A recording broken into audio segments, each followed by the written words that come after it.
అందరికీ మరణాత. తండ్రి అయిన దేవుని నుండి ప్రభు అయిన యేసుక్రీస్తు నుండి కృపయు సమాధానమును మీకెల్లరికను కలుగునుగాక. జీవాహారము అనే ఈ అనుదిన కార్యక్రమానికి ప్రేమతో మిమ్మల్ని ఆహ్వానించుచున్నాము. ప్రతిదినము దేవుని వాక్యాల ద్వారా మీరందరూ బలపడుచున్నారని నమ్మి విశ్వసిస్తున్నాము. ఈరోజు వాక్యాన్ని బైబిల్ గ్రంథము నుంచి మనం ధ్యానించుకుందాము. లూకాసు వార్త 7వ అధ్యాయము 13వ వచనము. ప్రభువు ఆమెను చూచి ఆమె యందు కనికరపడి ఏడవవద్దని ఆమెతో చెప్పి. ఇక్కడ మనము వాక్యంలో చూచినప్పుడు The Lord saw her, he had compassion on her and said unto her, weep not. ఏడవకూడదు లేదా ఏడవవద్దని దేవుడు ఇక్కడ ఒక స్త్రీతో చెప్పడము మనము చూస్తాం. ఆయన కనికరపడే దేవుడు.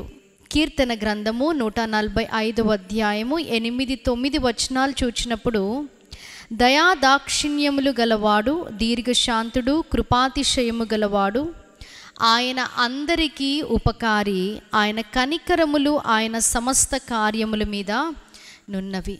ఆయన అందరకు ఉపకారి, ఉపకారము చేసే దేవుడు, కనికరపడే దేవుడు అని వాక్యము సెలవిస్తుంది.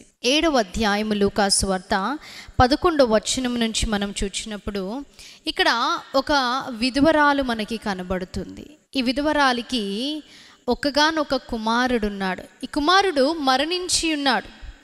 మరి మరణించినప్పుడు ఈ స్త్రీ ఇక్కడ ఏడ్చుచుంది.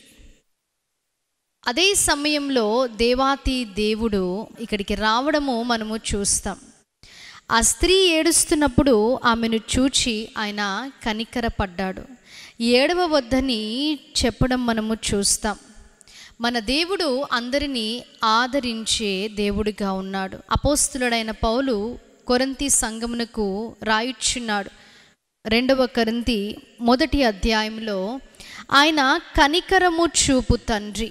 మన దేవుడు కనికరము చూపు తండ్రి, సమస్తమైన ఆదరణను అనుగ్రహించు దేవుడు. ఈ ఉదయకాల సమయమున నీవు ఆదరణ పొందలేకపోవచ్చున్నామేమో, లేదా ఇతరులు నిన్ను చూసి కనికరపడడం లేదేమో నీ పరిస్థితిని చూచి. కానీ దేవుడు ఈ స్త్రీని చూచారు, అలాగే ఆ స్త్రీ యొక్క పరిస్థితిని చూచాడు. అటు భర్త లేడు, అలాగే కుమారుడు, ఏకైక కుమారుడు చనిపోయి ఉన్నాడు.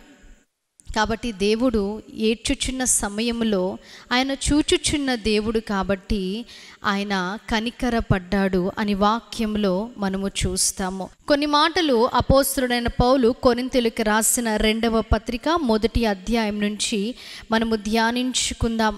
4వ వచనం, దేవుడు మమ్మును ఏ ఆదరణతో ఆదరించుచున్నాడో ఆ ఆదరణతో ఎట్టి శ్రమలలో ఉన్న వారినైనా ఆదరించుటకు శక్తి గల వారముగనట్లు ఆయన మా శ్రమ అంతటిలో మమ్మును ఆదరించుచున్నాడు.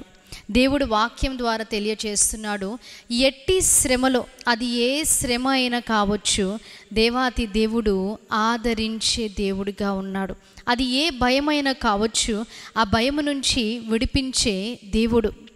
ఇక్కడ ఆ స్త్రీని చూచి కనికరపడి మృతుడుగా కనిపించుచున్న కుమారుని యొద్దకు దేవాతి దేవుడు వెళ్ళి ప్రార్థన చేసి ఆయన పునరుత్థాన శక్తి ద్వారా ఆ కుమారుడిని లేపడం మనము చూస్తాం.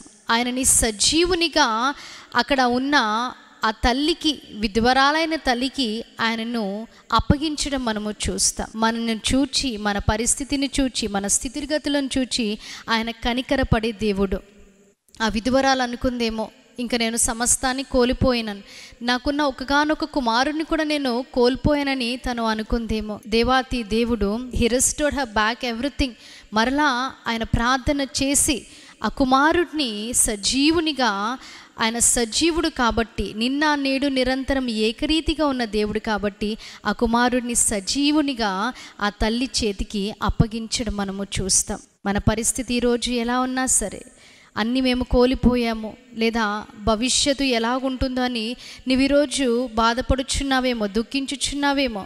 కానీ దేవాతి దేవుడు సమస్తమును చూచే దేవుడిగా ఉన్నాడు.